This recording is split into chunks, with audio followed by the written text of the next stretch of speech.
Maqaa Abbaa kan Ilmaa kan Hafuura Qulqulluu Waaqa tokko amiin.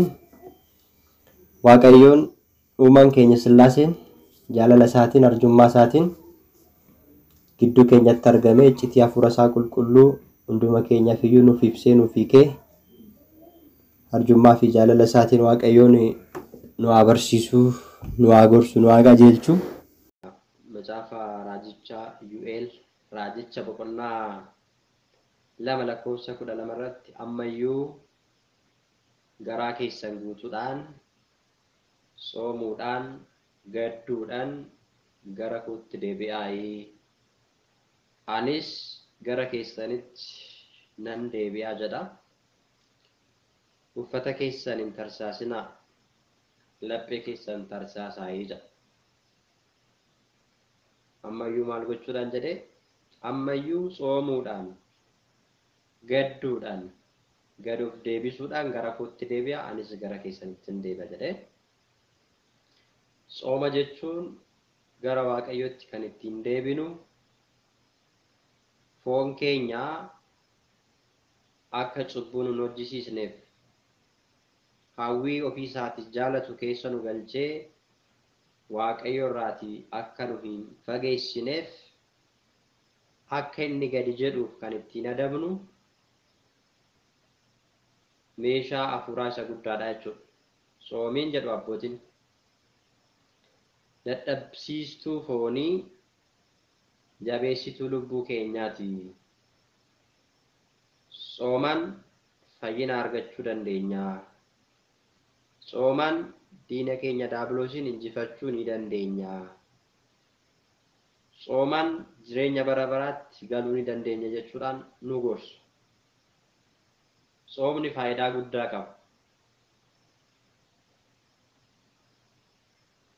Abbootiin keenya hedduu isaanii dheekkamsa isaanitti dhufuudhaaf ka'e soomiidhaan ofirraa deebisaniiru.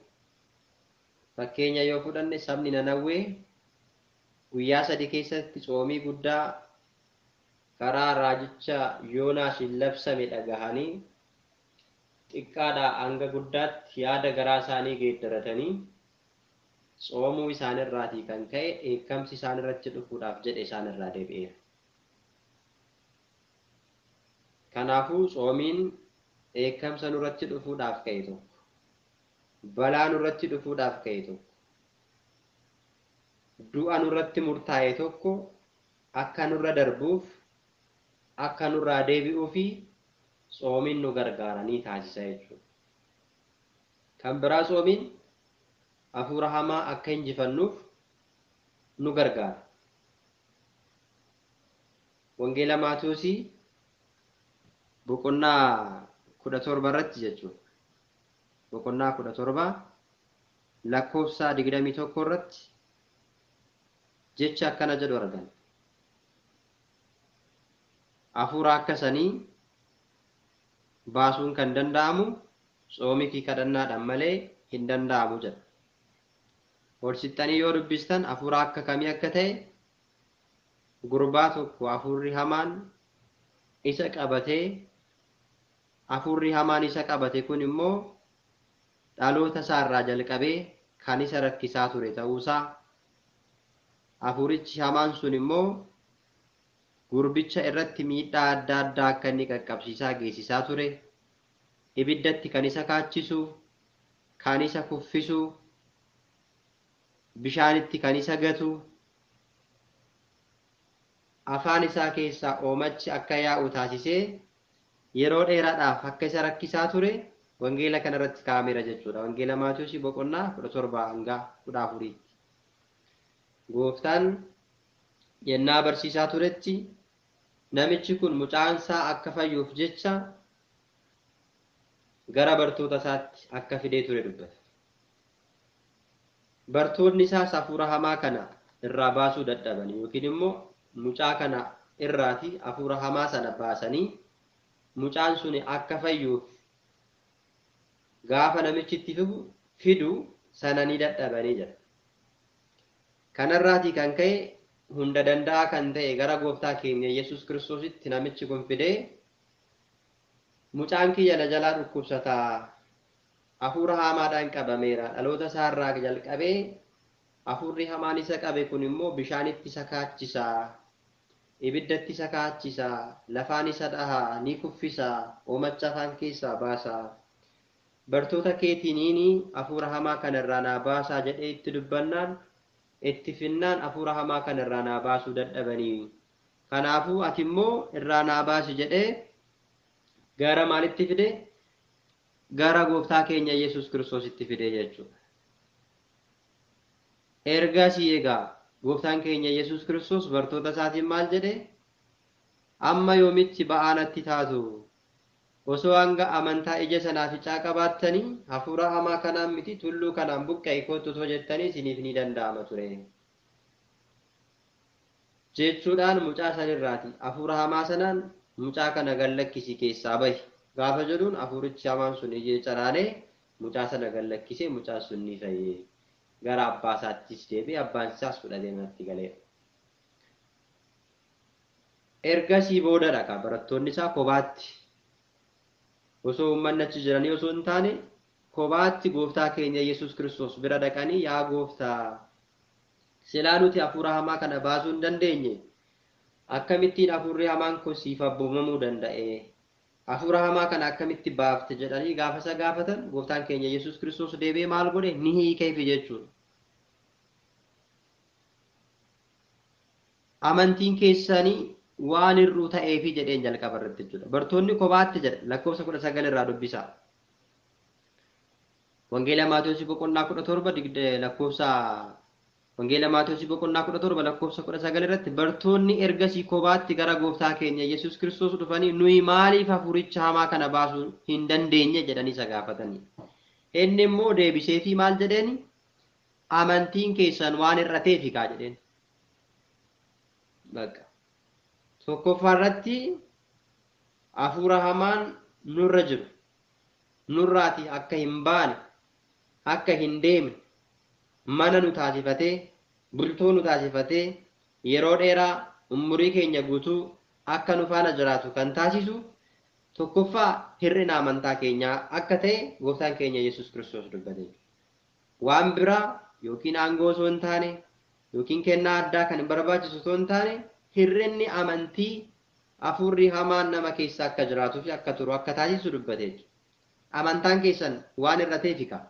Anuu dhuguman isiniin jedha amantii hanga ija sanaaficaa geessu too qabaattan gaara kanaan asii ka'i achi butadhu achi deemi jechuun hin dandeessu. Gaarichis asii ka'ee isiniif ni deema isiniifis ni danda'ama ture. Hafuurri akka kanaa kun immoo ba'uu kan danda'u soomiidhaa fi kadhannaadhaan malee gonkumaa hin danda'amu jedhe. Kanaafuu tokkoffaa amantaa qabaachuun keenya soomii fi kadhannaa qabaachuun keenya humna hafuura hamaa kan ittiin barbadeessinuu fi humna hafuura hamaa kan ittiin ofirraa baafu ta'uu isaatii jechuudha kan nu beekuu qabu. Kanaaf nu gargaara. Maaltu soomii fi kadhannaan? Amma gooftaan aangoo waan hin qabneef hin jenneen qabeenya waan hin qabneef kaa hin jenneen maaliif baasuu dadhabneedhaan innaa gaafatan bartoonni yeroo sana reefu gara amantaatti dhufan. Lafa adda addaatii waamaman. Kaan isaanii lafa qonnaatii, kaan isaanii lafa qurxummii kiyyeessanii, kaan isaanii lafa gibira guuranii yookiin immoo mootummaa biyya lafaaf bakka hojjetanii waamamanii na duukaa bu'aa jedhee gooftaan of duukaa isaan buuse.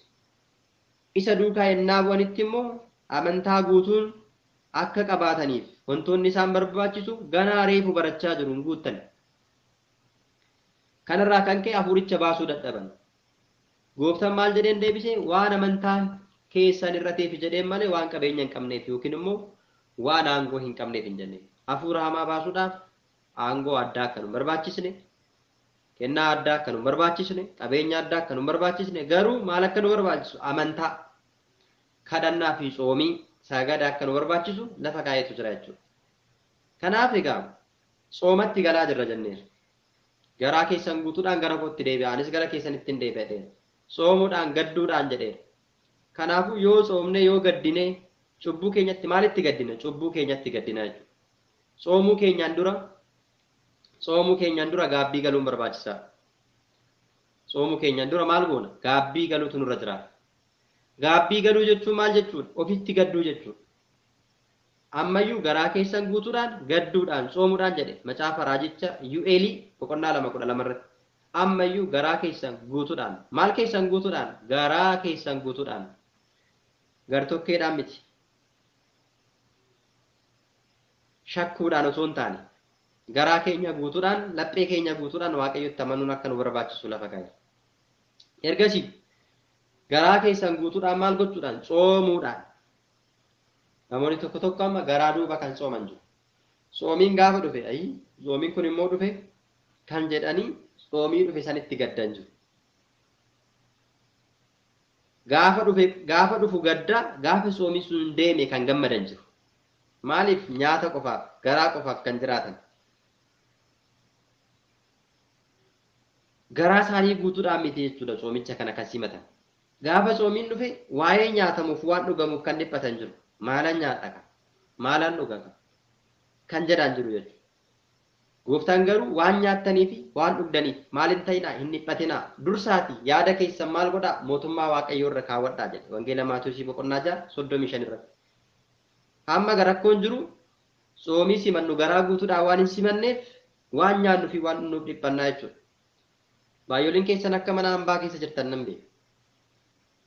Garuu dursitanii soomiin dhufe gaafa jedhamu gaafiin jalqabe isin kaastan waa'ee nyaataaf dhugaatiiti. Mana hambaa keessa jirraa soorata akkamii soorannaa maal nyaannaa nyaanni hunduu tsooma qabaa kanneen kana kan dhiyaatanii jechuudha.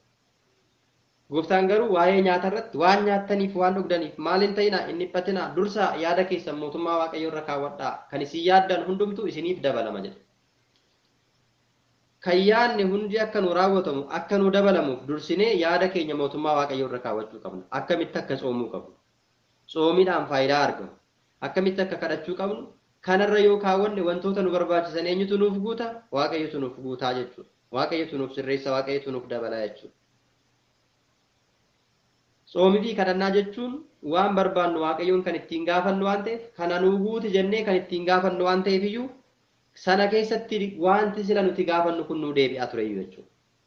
Gaafii dursa gaafannu osoo hin ta'in gaafii silaa dursoof gaafachuu qabnu garaa keenya guutuudhaan soomii dhufetti gammannee simachuu gadduudhaan gadoof deebisuudhaan jechuun cubbuu hojjennetti gadduu yakka hojjennetti gaddinee gara waaqayyotti yoo kan deebinu ta'e yoo waan hojjenne hundumatti gaabbinee dhiifama wal gaafannee sababii isaayyuu yaa abbaa keenya samiirra kan jiraattu maqaan kee haa qulqullaa'u mootummaan kee haa dhufu jaalalli kee samiirra akkamte akkasuma lafarratti haa ta'u buddeena keenya irraaf ga'u nuuf kenni yakka keenya maal godhi nuuf dhiisi nutis kan nu yakkaniif akka dhiisnuuf amma gaa yakka keenya nu dhiisi jechaa kadhachaa irra kan nu yakkaniif akka maal goonuuf akka dhiifnuuf warra nu balleessan warra nu yakkaniif akka dhiifnuuf malee kan kadhachaa jiru jechuudha. Yakka keenya maal nuuf godhi nuuf dhiisi jechaa jira.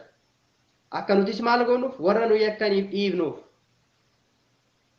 Kana kadhachaa warra nu yakkaniif hin dhiifnu taanaan biran darbinuuf taanaan laphee qulqullummaa hin qabnu taanaan soomiin keenya duwwaadhaa jechuudha. Amantaan keenya guutuu miti hir'uudhaa jechuudha. Kanaafuu waa barbaanne sana raawwachuu hin dandeenyu. Duuka boonni amma hafuura amaanii baasuu barbaadu turan. Namoota fayyisuu ni barbaadu turan. Garuu immoo amantii isaanii hir'uu waan ta'eef sana hin dandeenye. Amantaa isaanii hir'uudha. Reefu gara amantaatti dhufa waan ta'eef. Kanaafuu waa baay'ee nu barbaachisa, waa baay'ee barbaanna hundi keenya. Waa baay'ee hawwina. Waan hawwinu sana argachuudhaaf immoo amantaan keenya hir'uu waan ta'eef argachuu hin dandeenye. Yakka keenya nu dhiisi jennee kadhannaa warra nu yakkaniif akkuma dhiisnu jennaa ofii keenya ammoo warra nu yakkaniif hin dhiifnu. Laphee dhiifamaa hin qabu. Yeroo hunda qiimii baay'ifnaa.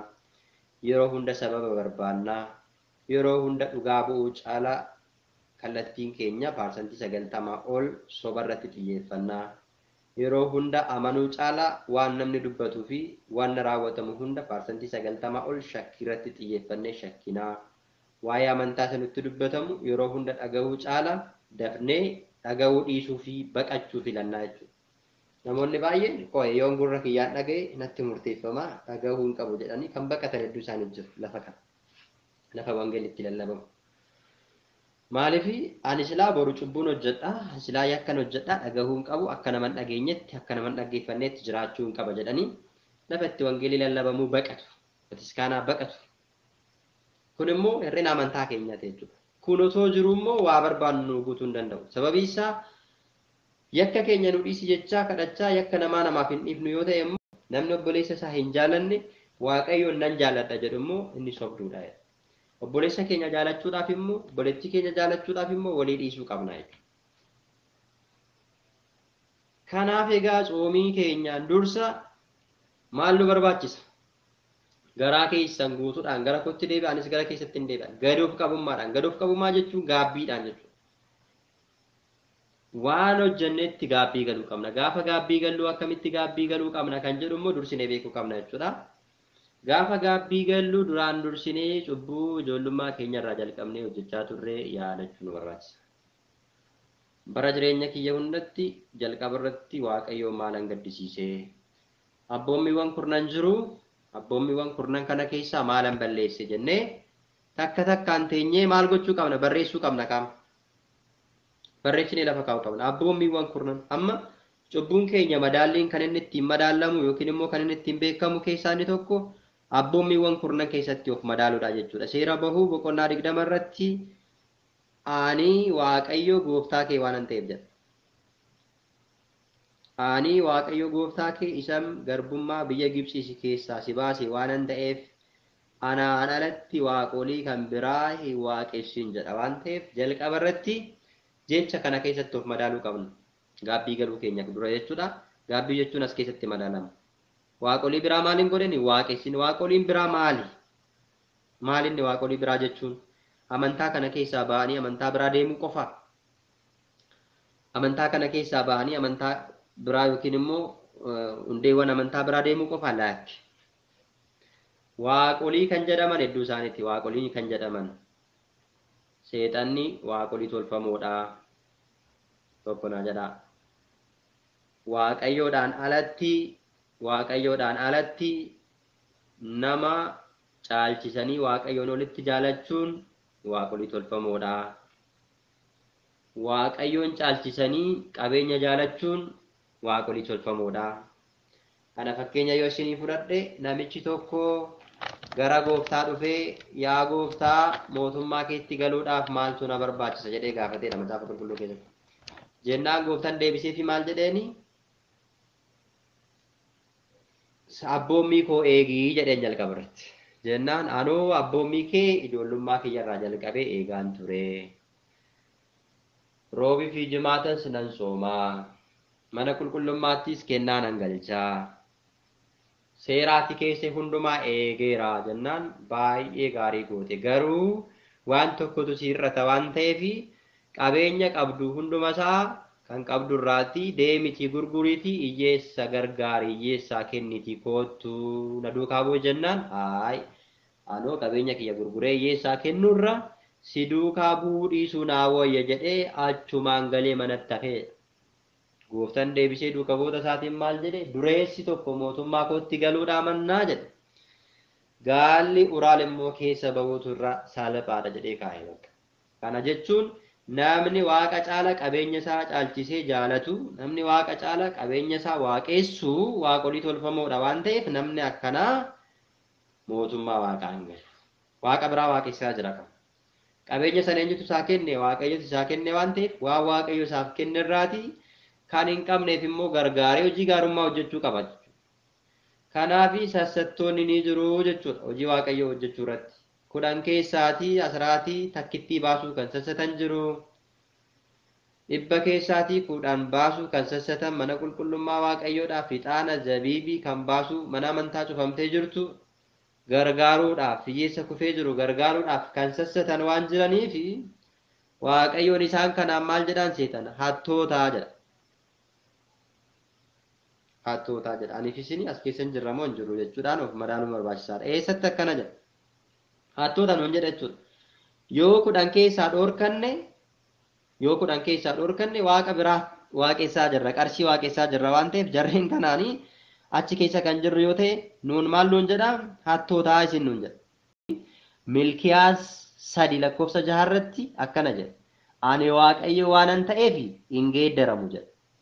Ani waaqayyo waanan ta'eef hin geeddaramu. Kanaafuu yaa ilmaan Yaaqoob isin raawwattanii hin banne. Bara abboota keessaniitii jalqabdanii amma ammaatti isin seera koo irraa gortaniittu.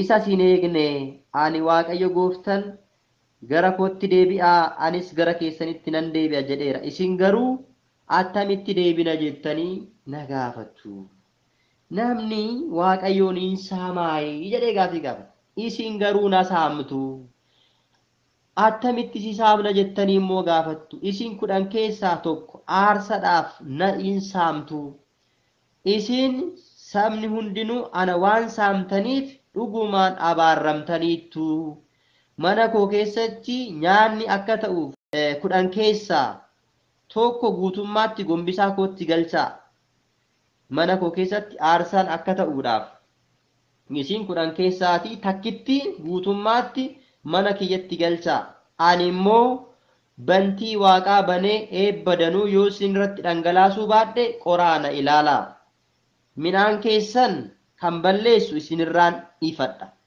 maasii keessan keessa mukti waayinii keessan hin maseenu kana ana waaqayyotu dubbate isin biyya nama gammachiisu keessa waan jiraattaniif sabni warri kaan hundinuu isin warra eebbifamoodha isiniin jedhu jedhe yoo maal gootan 10 keessaa yoo tokko kennitan kanan isiniif raawwadha jedhee waadaa erga galeen booddee isin ana irratti dubbii cimaa dubbattaniittu jedhe gasii kee qasad irratti kana keessaa immoo maal sirratti dubbanne jettu isini waaqayyoof hojjechuu akkasumaan akka warra gaddaniitti fuula waaqayyoo gooftaa keessan dura otuu deddeebi'aa jirtanii wanta inni abboome eeguun keenya maal waa'ee nuu baasa jettanii dhiiftaniittu warri of gugurdisan kan eebbifamanidha warri hamaa hojjetan in guddatu waaqayyoon qoranis jalaa ni ba'u jettanii jallina yaaddu jedhee erga dubbateen booda garanatti gad dhufe kan inni dubbate keessaa jechuudha amma egaa warri waaqayyoon sodaatan wal wajjin otoo dubbatanii waaqayyo isaan dhaggeeffata jedhee ka bakka yoo nuti waaqayyoon jaalanne waa waaqayyoon dubbatu dubbanne waaqayyoon akka nu dhaggeeffatu asirratti kaayeeraa jechuudha kanaafuu gaabbii galuudhaan dursa maaltu nu barbaachisa kan jedhuufi abboommi isaa keessaa inni jalqaba maalinni ana malee waaqa biraa waaqessin jedha waan ta'eefi waaqolii biraa keessaa immoo qarshii yoo caalchisnee ofii olitti waaqa olitti kan jaalannu taane waaqolii ormaa waaqessaa jirra waan ta'eefi sana dhiisuudhaan gara gaabbitti kan deemnu jechuudha tokkoffaan kana maaliifi waaqolii ormaa keessaas tokkotti lakkaa'ama waan ta'eef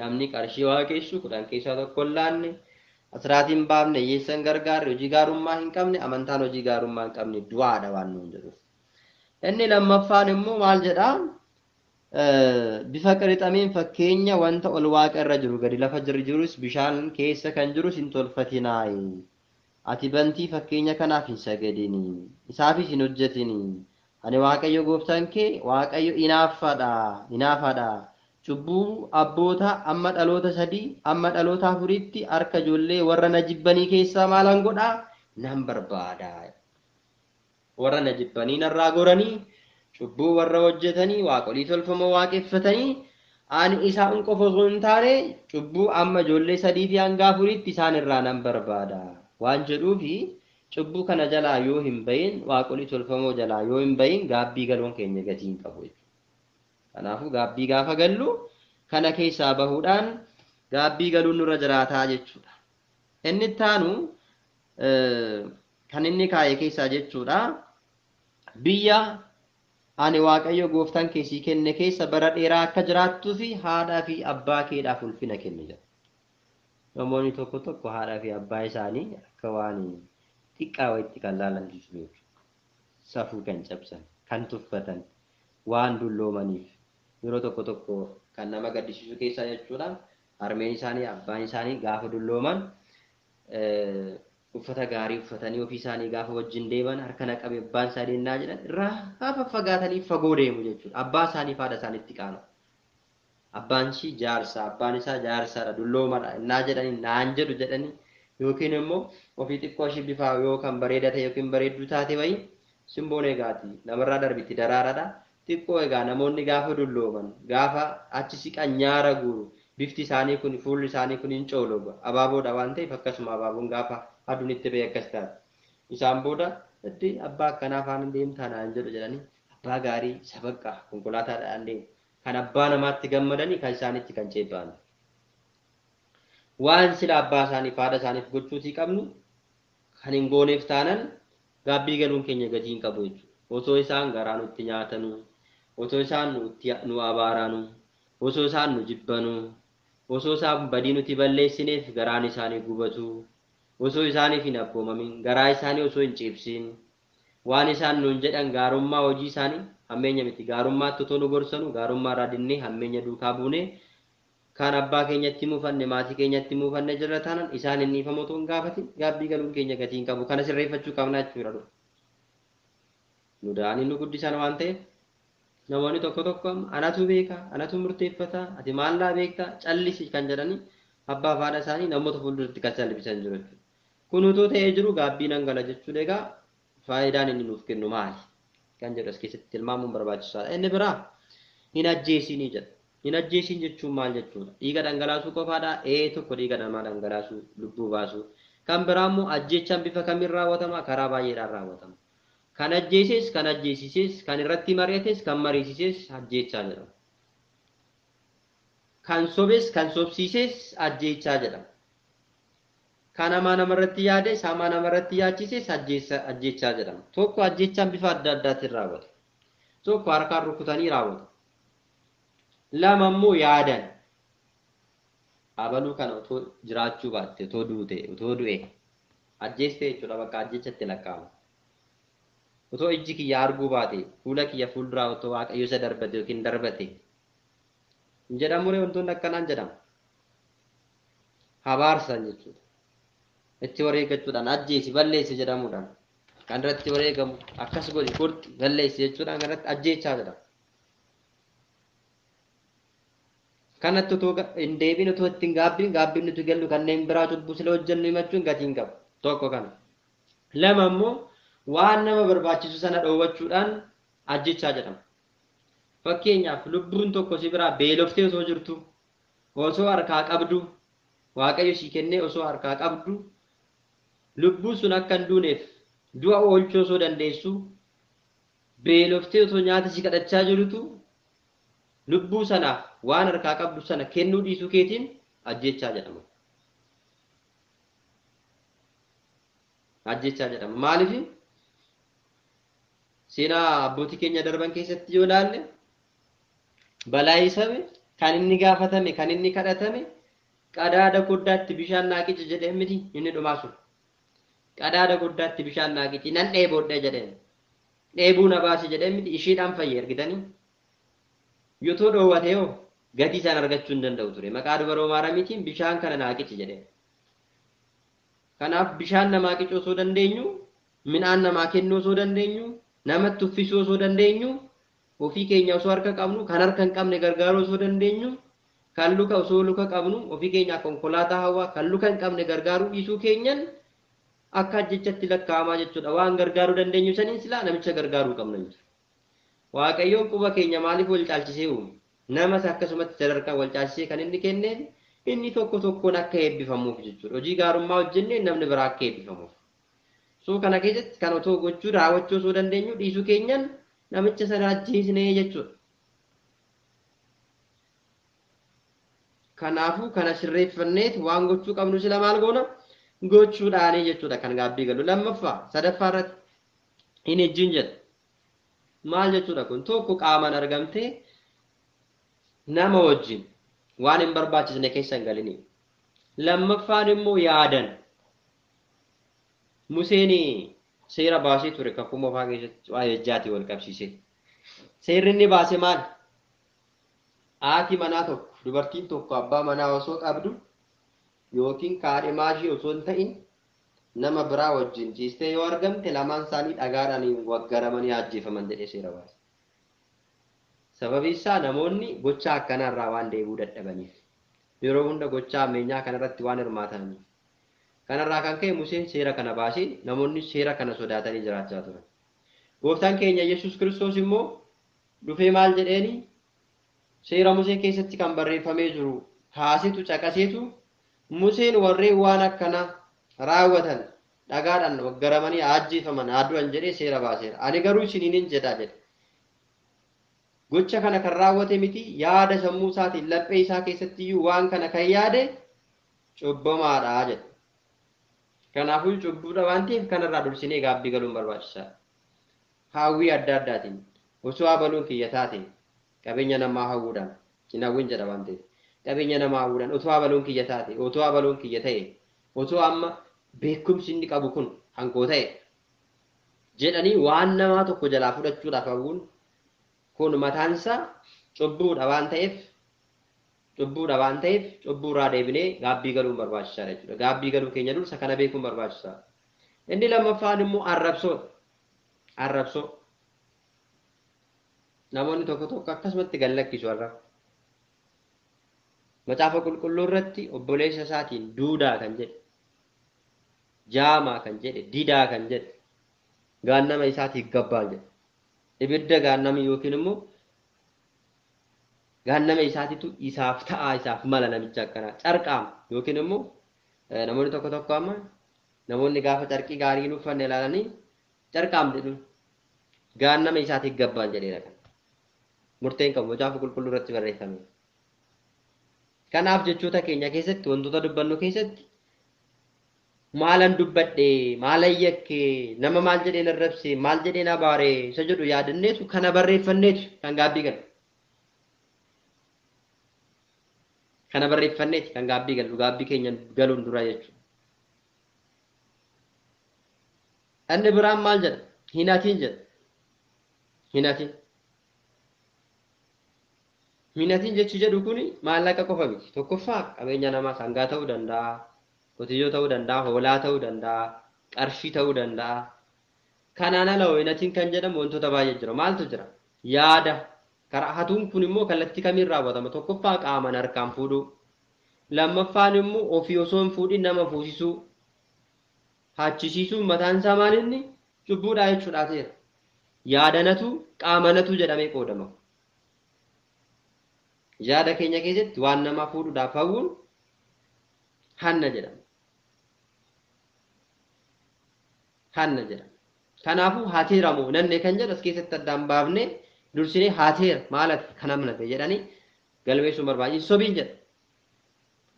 Sobni kun immoo karaa meeqaan raawwatama? Tokkoffaa arrabaan raawwatama, lammaffaa yaadaan raawwatama, sadaffaan barreeffamaan raawwatama, arfaffaan sagaleedhaan raawwatama. Kana keessa kamiin hin raawwadhe maaliin hin jira jennee addaan baasuun barbaachisaadha. Tekistiidhaan meeseejiidhaan sobaa oollaa. Poostii adda addaatiin poostii gochuun sobaa oollaa. Sagalee namaa qabu keessatti sobaa oollaa. Afaan dubbachuu keessatti sobaa oollaa. Kanneen kana keessatti karaa kamiin sobe kan jedhu addaan baafannee kan irraati ka gaabbii galuun dura jiraata. Gabaabsaan jira. Kan biraa sobaatiin nama irratti dhugaa hin bahin jira. Sobaa akka ta'e dubbiin namni tokko qulqullummaa akka qabu osoo beeknu osoo badiisaa hin beekin namni kun balleessaa qaba jennee akka Yihuudoonni jechuudha akka Fariisonni gooftaa keenya Yesuus Kiristoos irratti cubbamaadha jedhanii irratti murteessanii firdii irratti shanguu irratti Philaaxoos kun irratti murteessan sanatti fuula daanyaa yookiin immoo abbaa seeraa fuuldura dhaabbannee namoota wal lolan araarsuudhaaf yennaa namoonni kaanitti nama tokkorra gorree tokkorratti dubbii suni balleessaa osoo hin qabaatin namichi sobaan dhugaa irratti ba'uu keenyaan namicha hidhaatti kan galchan namichi dhiibbaa akka irra ga'u kan taasisan ragaa sobaatiin kan deeman yeroo baay'ee kun mataan isaa cubbuudha. Yeroo tokko yaadattu yoo ta'e dubartiin takka sagaagalteetti jedhanii gara gooftaatti fidan. Osoo ishiin gocha hamaa kana nama wajjin ciistee hojjettu muka jalatti qabne jedhanii Yihuudoonni gara gooftaatti fidanii Museenii namoonni akkana godhan irratti haa murteeffamu jedhameera. Dhagaadhaan waggaramanii adu'an jedhee raatoo maal jetta akka seera keetti murteessi jedhanii gara gooftaatti finnaan yeroo ishiin akkana gootu argitanii jennaan argineerra. Isaan booda gooftaan maal godhe? Lafatti gadi jedheetu cubbuu isaanii barreessuu jalqabe tokkoon isaanii. Gaafa isaan inni lafarratti barreessuu jalqabu cubbuu isaanii isaan amma cubbuu ishii lafafaa jiran. Dubartiin barkanan goone. Isaan amma gaaffii isaanii gooftaa himachuudhaaf seera Museetiin yoo kan inni raawwadha jedhu seera maalii nuu baasere kan inni dhufe jechuudhaaf amma kakuu haaraa keessa jiru. Museen ajjeesaa jedhe mitire akkuma Museen jedhetti ajjeesaa fuudhati yoo kan jedhuun ta'e inni ajjeesuudhaaf dhufe malee fayyisuudhaaf hin dhufne. Kanaafiyyuu inni sirrii miti jedhanii shangoo irratti firdii irratti isa himachuudhaaf irratti qopheessuudhaaf dubartittii fidan malee dubartittiin akka kana hojjenneen beeku sobaan kana ragaa irratti ba'u. Lammaffaa immoo dhiisaa bilisa haa baatu yoo jedhe otoo ishiin cubbuu hojjettee jirtu nama yakka hojjetee jiru calliseetu waan beekuuf beekumsaanii nama kana bilisa baase inni sirrii miti jedhanii isa himachuudhaaf jechuudha. Argitan? Tooftaa kana yaadanii waan fidaniif yaada garaa isaanii waan beekuuf cubbuu isaanii gaafanne barreessu cubbuun isaanii adda adda isaan irratti barreeffame. Gaafa kanaa jedhanii wallaaluu jalqaban cubbuu isaanii tokkoon tokkoon isaanii adda isaan irratti barreeffame. Tokko tokko miliqanii ba'anii kophaatti hafan. Dubartittiidhaaniin gooftaan keenya Yesuus Kiristoos deebisee maal jedheeni eenyutu si himatee jetteen. Homuu biraan jiran kan na himatan hundumtuu deemaniiru jennaan atis nagaadhaan galiitti. Kanaafuu namarratti sobaan dhugaa bahuun sirrii akka hin taane beeknee eessatti kana dubbanne eessatti kana godhe jennee keessatti of tilmaamnee gaabbii keenya keessatti galchuun barbaachisaa. Kan biraa waan mana namaa duraa fudhachuudhaaf hin hawwinaa jedha hin hawwinaa. Mana nama duraa fudhachuudhaaf haadha manaa nama duraa fudhachuudhaaf hojjetaa isaa fudhachuudhaaf hojjettuu isaa fudhachuudhaaf qotiyyoo harree isaa fudhachuudhaaf jedha. Waanuma kan namaa ta'e nama duraa fudhachuudhaaf hin hawwin jedha. Namni har'a baay'ee qarshii nama duraa fudhachuudhaaf qabeenya nama duraa fudhachuudhaaf wanti hin goone hin jiru jechuudha. Karaa adda addaatiin jechuudha. Keessa darba humna hafuuraa fayyadame namni kana raawwata. Humna hafuuraa maallee fayyadameetu kana raawwata. Kanaaf as keessatti wanti nuti beekuu qabnu waan namaa kan ta'e sana fudhachuu dhiisuurraa of fageessuu danda'utu nurra jiraata. Adabachuu danda'utu nurra jiraata jechuudha. Waan maalirraa? Waan namaarraa. Gaabbii keenya keessatti waan namaa fudhachuurraa of adabuu qabnaa jechuudha. Kanaafuu egaa kanneen kana keessatti of madaallee erga kana hunda cubbuu keenya hunda kana barreessinee galmeeffanneen booda maal gochuu qabnaa kan jedhuuf immoo gara lubaatti deemnee cubbuu keenya himachuu qabna. Kana galmeeffannee dursinee lafa godhannee booddee nan irraanfadhe kana nan dagadhe jennee erga gaabbii gallee fudhannee akka lubatti deebinee hin yaannee fi maal godhaa cubbuu keenya lubatti hennaa himannu kan erga galmeeffannee deebinetu cubbuu keenya nyutti himannaa lubatti himannaa jechuudha. Lubatti himanna jechuudha. Gooftaan keenya Yesuus Kiristoos maal jedheeni namoota kurnan jechuudha. Wangeela Luqaas boqonnaa 17 lakkoofsa 14 irrattis akkasuma immoo Maatiyoosi boqonnaa 8 lakkoofsa 4 irrattis deemaatii lubatti mataa keessan agarsiisaa of qorachiisaa of ilaalchisaa jedhe. Luba jechuun egaa doktorii mana kiristaanaati. Amma isin gaafa garaan keessan isin dhukkube mataan keessan gaafa isin dhukkube mana yaalaa deemtanii mana yaalaa deemne akkuma doktorii asna dhukkubee akkanan ta'e jennee mana yaalaatti doktoriitti himannu sana doktoriin immoo waan nu fayyisuu danda'u qoricha akka nuuf kennu sana lubatti hidhannee dhukkuba keenyatti himannaa jechuudha. Dhukkuba jechuun maal jechuudha? Cubbuudha.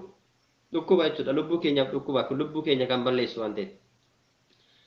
Maal gootanii nuun jedha gaafa luba bira dhanne maal balleessitee nuun jedha. Gaafa dhannu immoo abbaa gaabbii galuun dhufee cubbuu hojjechaan ture waan ta'eef cubbuu kana keessaa akka hin bahuu fi kadhannaatti akkana yaadattanii fi akkana gargaartanii fi akka gaabbii naa kennitanii fan dhufee waan ta'eef iyyuu akka waaqayyoon dhiifama naaf godhuu fi qannoon naa kennaa jennee itti himanna. Doktorii bira gaafa dhannu maal taate nuun jedhe mataa kiyya na dhukkubaa dugda kiyya na qotaa qorra naan jedha waan nurratti raawwatamu sana akkuma doktoretti himnu